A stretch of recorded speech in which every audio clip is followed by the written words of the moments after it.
dedicated to man's unceasing search for truth.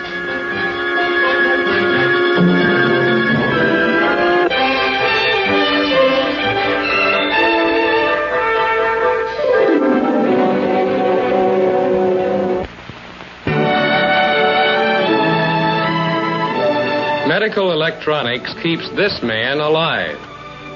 New York photographer Tony Chappelle has complete heart block, the aftermath of 3 coronary heart attacks. His heart beats on its own at about half the normal rate. From time to time, it stops. But Tony has a lifeline, a 20-foot electric cord linking him to a machine that can shock his heart back to life. When Tony's heart stops, an alarm sounds. By a flick of the switch, his wife can start the shocks. Or the machine can be set to do it automatically.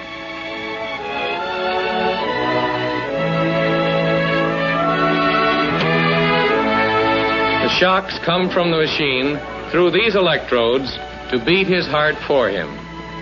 Despite all this, Tony is working. With his wife's help, he makes picture stories from his files. The photographer when these photos were made. He's the subject now. This machine has saved my life 6 times within the last 2 months. It is now connected by wire to my heart and is watching over my heartbeat, so that should my heart stop again, the machine will automatically cut in and shock it into starting again. The sound that you hear is the sound of my heartbeat.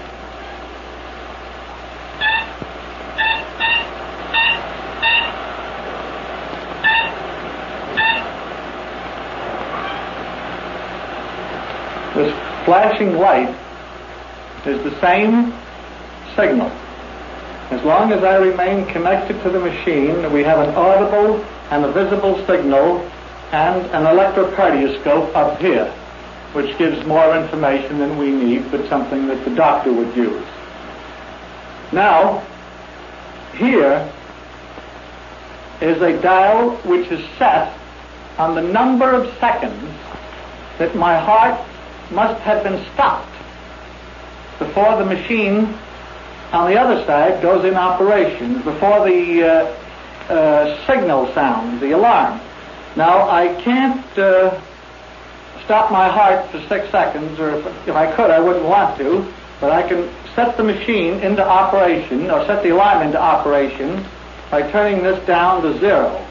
This is what happens when my heart has stopped for 6 seconds. When this alarm sounds, my heart will have stopped, I will be unconscious, and then my wife takes over. This turns on the pacemaker. The slipper flashing light indicates that shocks, electric shocks, are given to his heart. Every time the light flashes, he gets a shock which will start his heart up again. This indicates the amount of shocks a minute he will get. This dial controls the voltage of the shock. When he has gotten a few shocks, I will turn back to the monitor